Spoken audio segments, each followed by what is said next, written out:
What is going on, guys? Wesley here, and today I'm going to be talking about my engineering class and what I suggest that you all use for engineering for game modes large scale, such as Conquest, Carrier Assault, Domination, certain games like that that really provide you with multiple options of killing, so to speak. You know, you can blow up vehicles, you can kill players. You know, it's all a whole spectrum of it. So the weapon of my choice, honestly, is the G3016. You're seeing right here, right now, that it's really good for short range as well as long range. So we're going to get right into it. We're going to go and we're going to look at this class, and I'm going to give you guys a rundown of what I use and what I suggest that you use. So starting off, the G36C is a carbine weapon. It is very simple to use. It is very easy to use, and that's why I love it so much. It's a very versatile weapon. As you can see here, I like to use the holographic scope. Now, this weapon is actually really useful for short range, but if you want to shoot someone from long range, it can be difficult. However, this gun is a lot better than most weapons stability wise. So the holographic scope is your ideal choice. It doesn't add any zoom. However, with this weapon, it's actually very easy to see people through this holographic scope. So the scope's a really good scope to use. If you want to use a medium range scope, I guess you could use you could use ACOG. That's really the only one that I know well, that I've used well, because I'm not a big fan of medium scopes. I either go long range or I go short range, and that's just how I do it. And it's really simple because you can actually put a canted iron sight on this weapon like mini. So as that is an option, it makes it a lot easier for you to go short range and long range. Now, if you don't have the light and laser combo, definitely you want to use the flashlight or tactical light. I would not suggest that you use the laser sight. That's kind of a waste of time. Unless you look directly at them, you're not really blinding them much, and even so, it doesn't blind them as much as a flashlight would.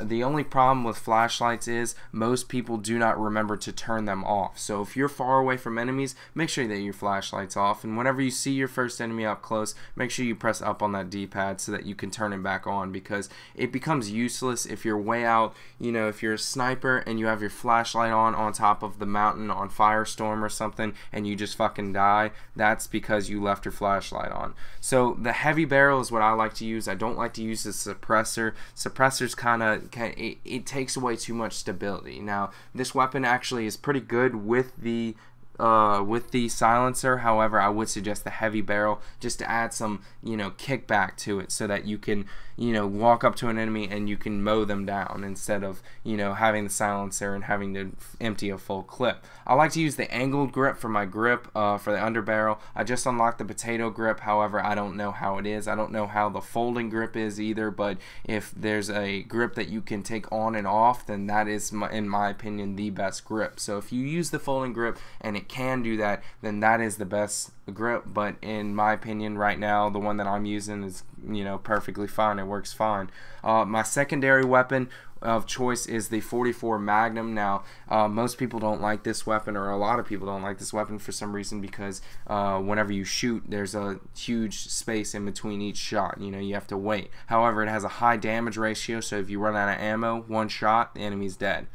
Now, the first gadget that I like to use is the S-Raw. Now, the S-Raw is the best rocket in the game. That is my straight opinion. I believe that it is the best rocket propelled grenade launcher in the game, because this gun is, or this weapon is wire guided. So what that means is whenever you aim down the scope and whenever you shoot the rocket, if you're aiming down the scope, you can actually guide the rocket to where it needs to go.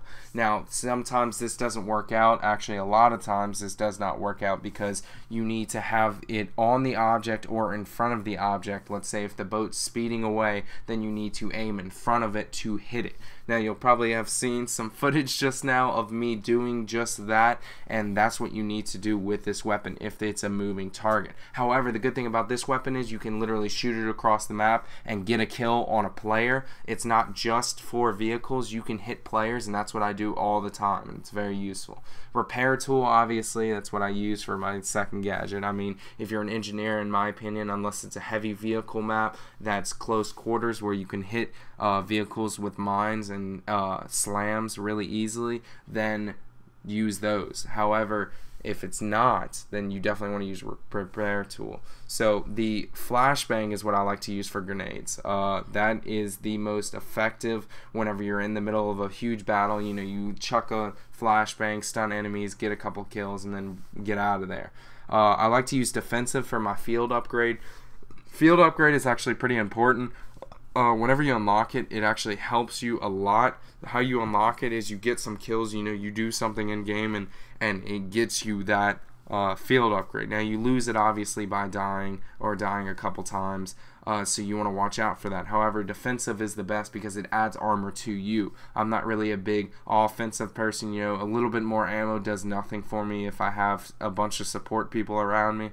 If you guys understand what I'm saying, you know, if you have a support person who throws down ammo, then offensive, that's one of the traits just knocked off right there. Now, however, if you have a healer next to you, then that's the same story for defensive. So thanks for watching, guys. I really appreciate you watching this video. Make sure you leave a like if you enjoyed, subscribe for more, and I'll see you guys next time.